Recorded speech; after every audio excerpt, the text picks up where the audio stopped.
नमस्कार। राष्ट्र, राष्ट्रियता, सभ्यता र संस्कारको संगम बागमती टेलिभिजनमा स्वागत छ। म रेखा श्रेष्ठ। समादरणीय दर्शकवृन्द, टेलिभिजनको पर्दामा देखिने दृश्य र प्रस्तुति सबै सत्य र तथ्यमा आधारित हुन्छन् भन्ने दाबी गर्नु तपाईमाथि अन्याय गरेको ठहर छ। तथापि हामी तपाईलाई विश्वास दिलाउन चाहन्छौं, हाम्रो यो प्रस्तुति सत्यको नजिक पुग्नेछ, तथ्य प्रस्तुत गर्दा चुक्ने छैन र यथार्थ खोज्ने कुरामा कन्जुसाइ गर्ने छैन। हामी चाहन्छौं कार्यक्रम वार रुम प्रत्येक नेपालीको चुला चौकादेखि गाँस, बाँस र कपाससम्म सँगसँगै हिँड्न सकोस् र तपाईको लक्ष्य प्राप्तिको कोसेढुङ्गा साबित होस्। त्यसैले पनि हामी तपाईसँग अनुरोध गर्दछौं, आउनुहोस्, हरेक समस्याको समाधान मिलेर खोजौं। बेथिति, अनियमितता र भ्रष्टाचारको जरो किलो उखेलौं र एउटा सभ्य समाज निर्माणको पहरेदार बनौं।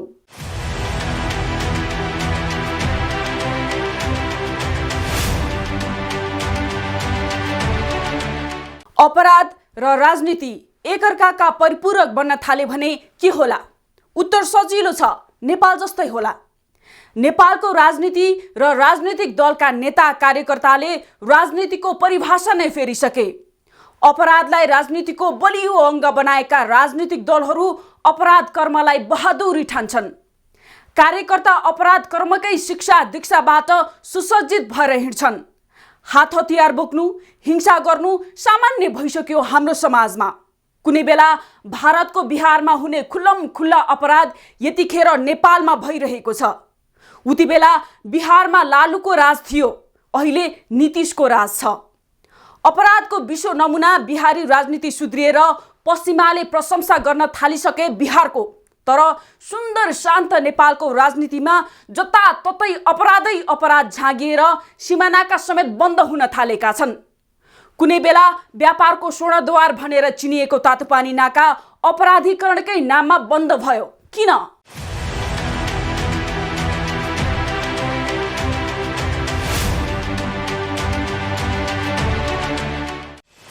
सिन्धुपाल्चोक जिल्ला नेपालको बागमती प्रदेश अन्तर्गत पर्ने एउटा पहाडी जिल्ला हो। 9 गाउँपालिका र 3 नगरपालिका रहेको यो जिल्ला विकासको हिसाबले अत्यन्तै पछाडि परेको छ। बागमती प्रदेश अन्तर्गत रहेका 13 जिल्लाहरूमध्ये क्षेत्रफलको हिसाबले सबैभन्दा ठूलो जिल्ला पनि हो। नेपालको कुल भूभागको 1.73% भूभाग यस जिल्लाले ओगटेको छ।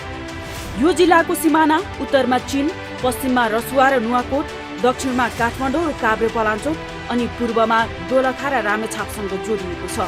सन् 1961 मा चीनको तिब्बत र नेपालको राजधानी काठमाडौँ जोड्ने कोदारी राजमार्ग निर्माण सम्झौता हुँदा भारतले विरोध गरेपछि राजा महेन्द्रले भन्नुभएको थियो, राजमार्गमा ट्याक्सी चढेर साम्यवाद आउँदैन।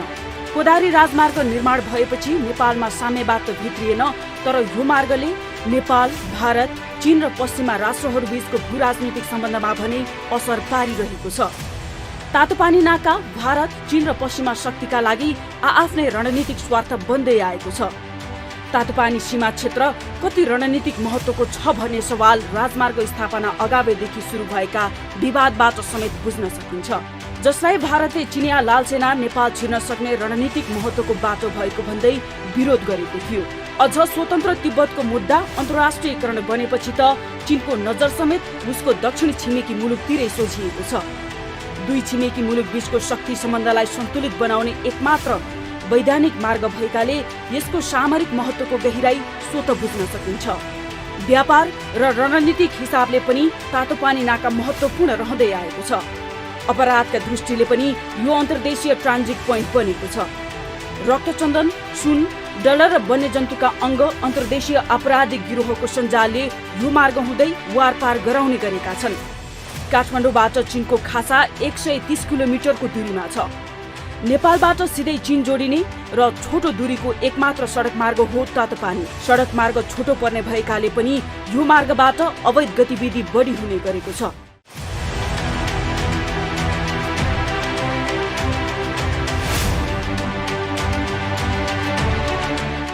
पटक पटक हुने तस्करीका घटनाले नेपाल चीन बीचको स्थल मार्ग तातोपानी नाका बदनाम पनि हुँदै आएको छ। 2072 सालको भूकम्पपछि बन्द भएको यो नाका सञ्चालनमा ल्याउन न नेपाल सरकारले पहल गर्छ, न त्यहाँका स्थानीय सरकार, न कुनै व्यापारिक संस्थाले नै। भूकम्प अघि निर्वाध रूपमा सवारी साधन सञ्चालन हुँदा रक्तचन्दन, चन्दन, वन्यजन्तुका अङ्गहरू, विदेशी मुद्रा, सुन लगायत लुकीछिपी वा सेटिङमा तस्कर हुने गरेको थियो। तर अहिले यो रुट सञ्चालन नहुँदा चेक पोइन्टमा चेकिङ समेत हुँदैन, जसकारण यति बेला निर्वाध रूपमा डलर र सुन तस्कर हुने गरेको छ। पहिले नेपाली व्यवसायीले निश्चित रकम लिएर चीनको बोर्डरदेखि भारतको बोर्डरसम्म सुन पुर्याइदिने ठेक्का लिने गर्थे। तर पछिल्लो समय तातोपानी नाकाबाट नाम चलेकै व्यवसायी र राजनीतिज्ञहरूले तस्करीको जिम्मा लिने गरेका छन्।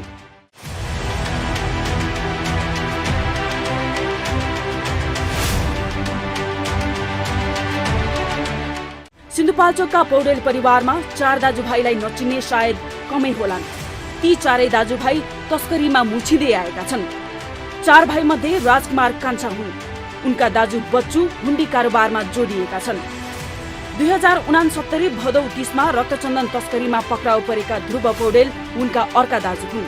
फुलपिङ कट्टीको स्यालाङ कट्टी हुँदै 50 जना भन्दा बढी घरियालाई बोकाएर 6 टन रक्तचन्दन तातोपानी नाका पार गराउने क्रममा प्रहरी र तस्करी बीच दोहोरो गोली चल्यो।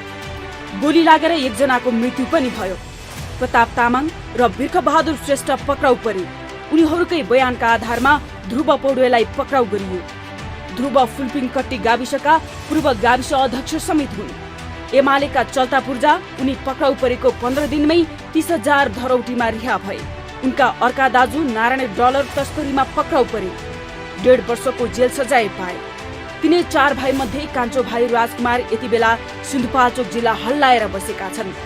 उनको अनुमति बिना सिन्धुपाल्चोकबाट न कुनै वस्तु बाहिरिन सक्छ, न भित्रन नै।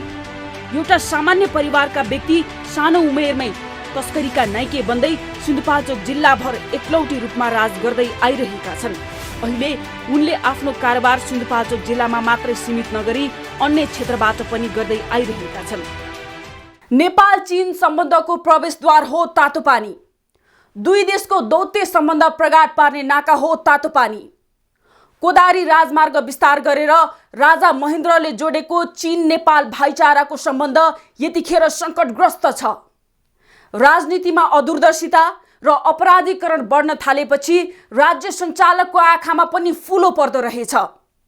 राजनीतिकै संरक्षणमा मौलाएको अपराधले छिमेकी देश चीन र भारतले नेपाललाई हेर्ने र गर्ने व्यवहार पनि असन्तुलित भइसक्यो। सिंहदरबार र बालुवाटारकै सेरोफेरोमा रमाइरहेका नेतृत्व दिनदिनै अलोकप्रिय बन्दै जानु भनेको भोलि आइपर्न सक्ने राजनीतिक सङ्कट नै हो। नेतालाई सत्ता, कार्यकर्तालाई भत्ता, कतिन्जेल फलिफाप होला। दिनदिनै बजार असन्तुलित हुनु, अपराध अनियन्त्रित हुनु र राजनीतिमा अपराधीकरण बढ्दै जाने हो भने हाम्रो गन्तव्य कहाँ हो भन्ने अन्यलता कसरी हट्ला? बाँकी प्रसङ्गमा आउनेछौँ यो छोटो विश्रामपछि।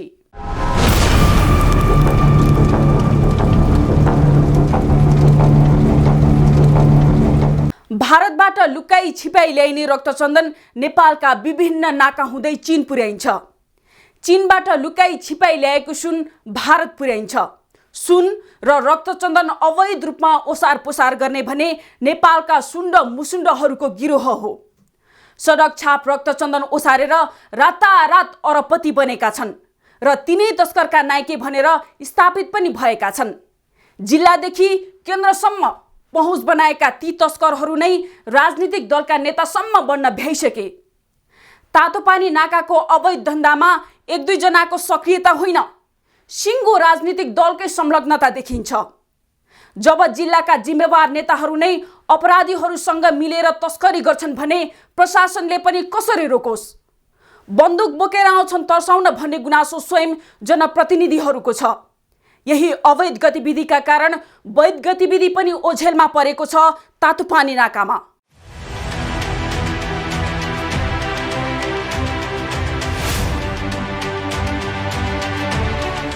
सिन्धुपाल्चोकको तातोपानी नाका भूकम्प अघि अवैध व्यापारको रूपमा चर्चित थियो। सुन, रक्तचन्दन लगायतका अन्य बहुमूल्य सामग्री ओसार पोसारको केन्द्रबिन्दु नै थियो। यो नाका हुँदै बहुमूल्य सामग्री भित्राइने र बाहिरिने गराइन्थ्यो। 2072 सालको भूकम्पपछि यो नाका बन्द जस्तै हुन पुग्यो। दैनिक हजारौंको संख्यामा चल्ने गाडीहरू कम चल्न थाले।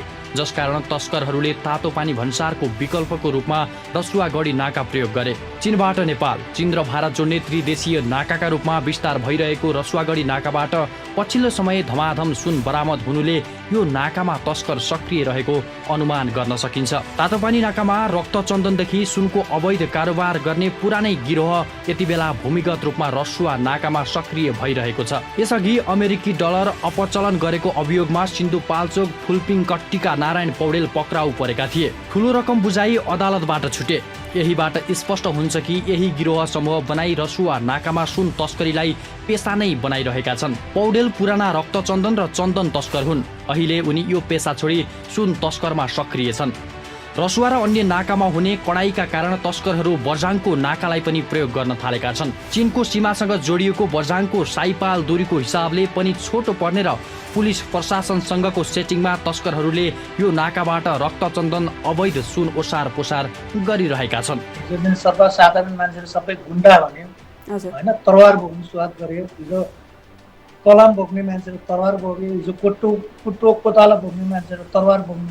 पेट रक्तचन्दनको तस्कर, सुनको तस्कर सञ्चालन भइसकेपछि मान्छे त अनुशासनहीन भयो त। अनुशासन राम्रो मान्छेहरू त नराम्रो भयो त भने कति मान्छेले जेलमा अहिले पनि छ, कति जेलमा परेको छ। व्यक्तिले रोक्ने तरवार ल्याएको हुन्छ, गोली ल्याएको हुन्छ होइन। अनि त्यसपछि कसलाई भन्ने भने त प्रशासनलाई भन्ने। अनि प्रशासनलाई हामीले कसरी भन्ने? भक्तपुरदेखि गन्दै आउनुहोस् बारेपछि तातोपानीसम्म कतिवटा चौकी छ, त्यसले केही गर्दैन, केही सुन्दैन। अब हामीले के गर्नु सक्छौँ? तातोपानी नाकाबाट बरामद भएका रक्तचन्दन र सवारी साधन अहिले पनि अल्पत्र अवस्थामा थन्किएका छन्।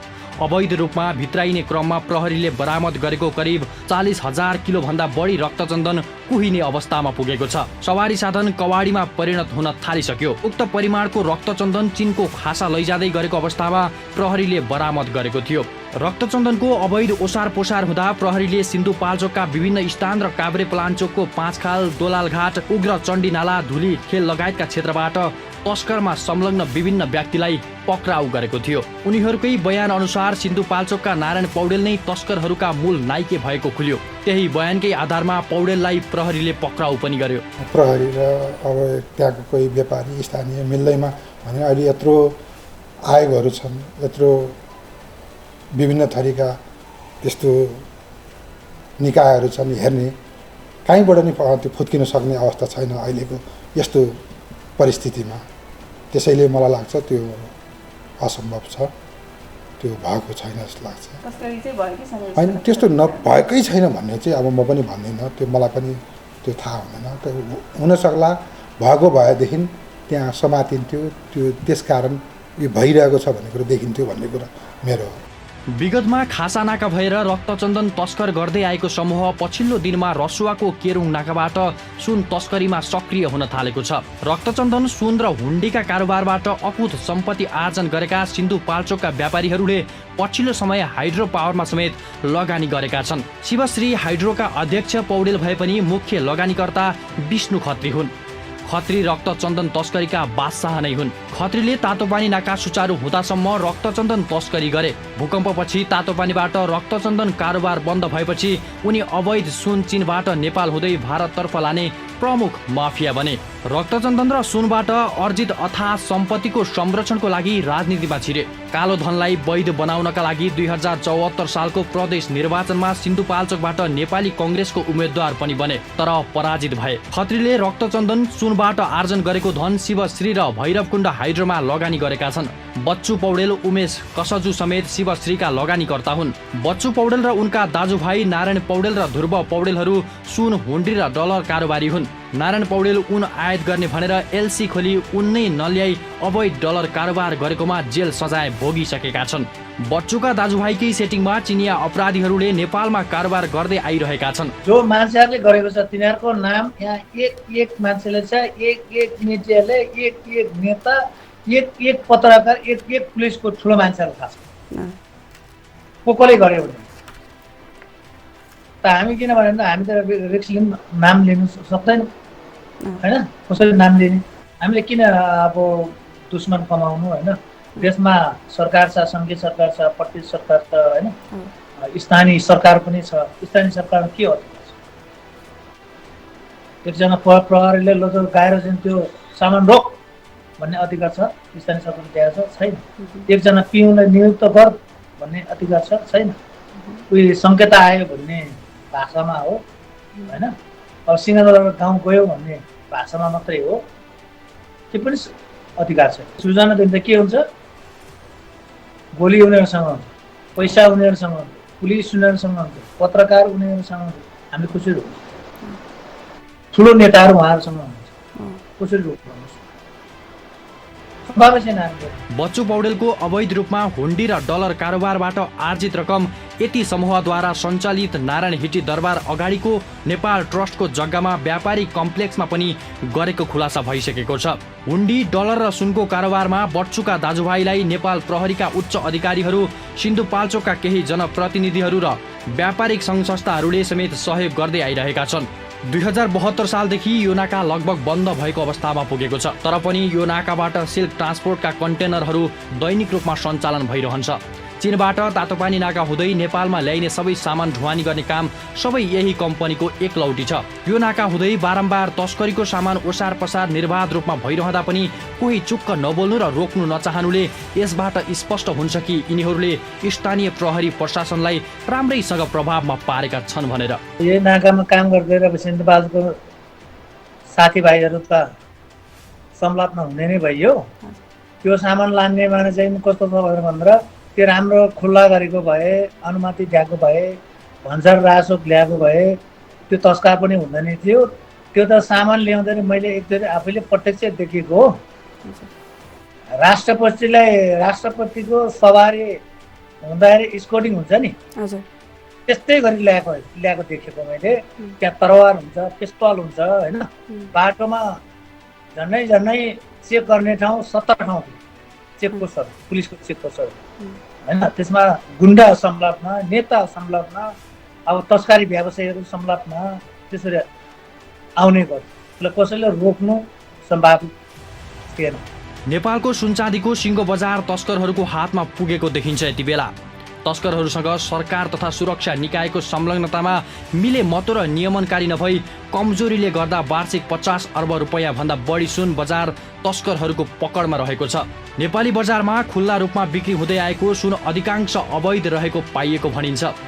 बैंकिङ प्रणाली मार्फत बजारमा दैनिक 20 किलो सुन आपूर्ति हुँदै आएको भए पनि अधिकांश सुन व्यवसायीले बैंक मार्फत खरिद नगरी अवैध रूपमा नेपाल भित्रिएको सुन सस्तोमा खरिद गरिँदै आएको खुलेको छ। तर बजारमा सुनको माग दैनिक 30 किलो भन्दा बढी हुने गरेको व्यवसायीहरूले भन्दै आएका छन्।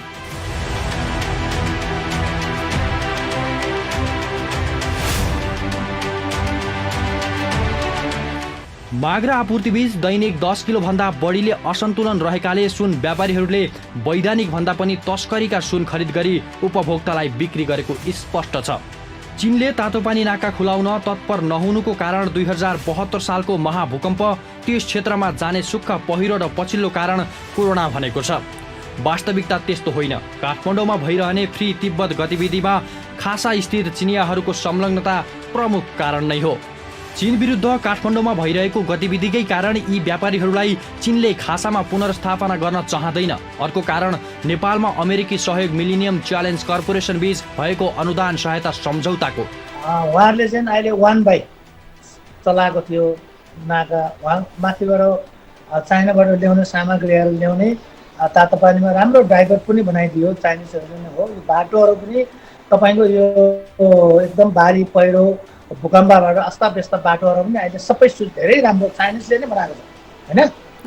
त्यसैले आज चाहिँ यो नाका अब 3 दिन जति भयो यो नाका टप्पै मान्छे अपत जवत लौ भने त्यो नाकाको छेउतिर पनि मानिसलाई पनि आउन नदिने स्थिति बन्यो। तर कारण किन भनेर भन्दा हामीलाई थाहा थियो कि तपाईँको अहिले जुन एमसिसी पास गर्यो, एमसिसी पास गर्ने बित्तिकै त्यो नाकाबाट कम्तीमा दिनमा 20-30-40 चाहिँ कन्टेनरहरू आउँथ्यो। तर त्यो कन्टेनरहरू सबै बन्द गर्यो। अब नाका अहिले ट्याक्कै बन्द हो। कुनै सामान यताबाट जाने मान्छे जान पनि दिएको छैन, उताबाट सामान आउनु दिएको पनि छैन। नाका अहिले पूर्ण रूपमा बन्द भएको छ। कारण मलाई लागेको एमसिसीको कारणले हो। खासाका चिनिया व्यापारीले लामो समयदेखि फ्री तिब्बत आन्दोलनलाई सहयोग गर्दै आएको र एमसिसी सम्झौताले नेपालको भूमि प्रयोग गरी चीनलाई अमेरिकाले नजिकबाट निहाल्ने चीन सरकारको बुझाइकै कारण तातोपानी नाका पूर्ण रूपमा सञ्चालनमा आउन सकेको थिएन। जब नेपाल सरकारले एमसिसी पास गर्यो त्यसको भोलिपल्ट नै चीन सरकारले तातोपानी नाका पूर्ण रूपमा बन्द नै गरिदियो। नाका राम्रोसँग सञ्चालनमा नआउँदा त्यहाँका बासिन्दाको आम्दानीको स्रोत नै बन्द हुने अवस्थामा पुगेको थियो। नाका पूर्ण रूपमा बन्द भएसँगै त्यहाँका स्थानीयवासीको रोजीरोटी खोसिएको छ, जसकारण युवा पुस्ता त्यहाँबाट पलायन हुने अवस्थामा पुगेका छन्। अब सबभन्दा ठुलो असर त त्यहाँको स्थानीय बासिन्दालाई नै हो होइन। त्यसले ठुलो असर पारेको छ, जसका कारण त्यहाँका सिन्धुपाल्चोक जिल्ला होस् अथवा रसुवाका होस्, त्यहाँका होटल व्यवसायीहरू, अब त्यहाँबाट आएर त्यो कन्टेनर व्यवसायीहरू भनौँ, त्यहाँ व्यापार गर्ने व्यवसायीहरू भनौँ, सबैलाई ठुलो असर परेको छ र त्यसको कारण सबै विदेश पलायन भएका छन्, कयौँ विदेश पलायन भइसकेका छन् र त्यसको लागि त्यो नाका सहज हुनुपर्छ भनेर नेपाल हिमालय सीमा पार वाणिज्य सङ्घले बारम्बार चाहे परराष्ट्र मन्त्रीज्यू, अहिलेको परराष्ट्र मन्त्रीज्यूलाई हामीले 2 पटक भेटिसकेका छौँ यस विषयमा। त्यसभन्दा अगाडिका राष्ट्र मन्त्रीज्यूहरूलाई पनि र वाणिज्य मन्त्रालयमा पनि हामीले यो बारम्बार नाका सहज हुनु पर्यो, नाका सहज भएन भने त्यहाँका बासिन्दालाई मात्रै नभएर देशको अर्थतन्त्रमा समेत ठुलो असर परिरहेको छ, यसलाई बुझ्नु जरुरी छ भनेर हामीले बारम्बार ढकढकाइरहेका छौँ र सरकारले पनि त्यसमा बुझेको छ र पहल पनि गरिरहेको छ र अझै राम्रोसँग पहल, कूटनीतिक पहल हुन नसकेको हो कि जस्तो चाहिँ हामीलाई भान भइरहेको। हामीले चीन सरकारलाई मात्र दोष दिन मिल्दैन। तातोपानी नाका खुलाउन नेपाल सरकारले योभन्दा अघि के गर्यो, अब के गर्नेछ भन्ने नै हो। नेपाल सरकारले चीनलाई हेर्ने दृष्टिकोण फरक भन्दा यति बेला चीन र नेपालको सम्बन्ध चिसिएको भान हुन्छ। चीनलाई हेर्ने नेपालको परराष्ट्र नीतिमा नै यति बेला प्रश्न चिन्ह खडा हुन पुगेको छ। त्यसैले छिमेकी देश चीनसँग सम्बन्ध सुधार गर्दै नेपाल सरकारले बेलैमा चिनिया सरकारसँग वार्ता गरी नाका सञ्चालनमा ल्याउनुपर्छ। नेपाल सरकार किन चीनसँग वार्ता गर्न चाहँदैन? यो नाका सञ्चालनमा ल्याउन नेपाल सरकारले तदारुकता किन देखाउँदैन? किन तिनै तहको सरकार यो नाका खुलाउन चाहँदैन? कतै सरकारमा रहेका व्यक्तिहरूलाई नै माफियाले प्रभावित त पारेका छैनन्? यस्तै प्रश्नले रुमलिएको छ यति बेला तातोपानी नाका। यो प्रश्नको जवाफ जनताले कहिले पाउने, कसले दिने? करोडौँको राजस्व उठ्ने यो नाका बन्द हुँदा दैनिक राज्यले ठुलो आर्थिक भार खेप्नु परिरहेको छ। त्यसै कारण यो नाकाबाट हुने गैर कानुनी क्रियाकलापलाई तत्काल रोकी चीन सरकारसँग वार्तामा बस्न जरुरी छ। देश र जनताको हितका लागि चाँडोभन्दा चाँडो तातोपानी नाका सञ्चालनमा ल्याउन जरुरी छ।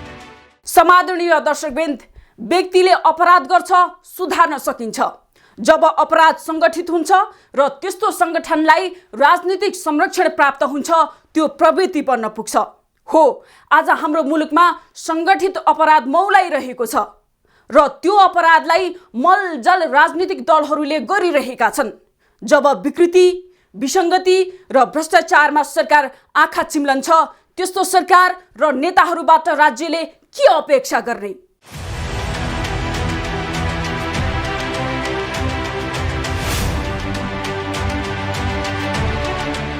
विकृति, विसङ्गति र भ्रष्टाचार हाम्रा दुश्मन हुन्। ती दुश्मनहरूको दोहोलो काट्ने काममा हामी कदापि पछि हट्ने छैनौँ। मात्र हामीलाई तपाईँको साथ र सहयोग चाहिन्छ। तपाईँको वरपर, छरछिमेकमा पनि यस्ता विकृति, विसङ्गति र भ्रष्टाचारका गतिविधि भइरहेका छन्।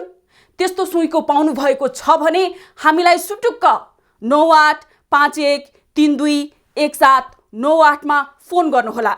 हामी तुरुन्त उपस्थित हुनेछौँ।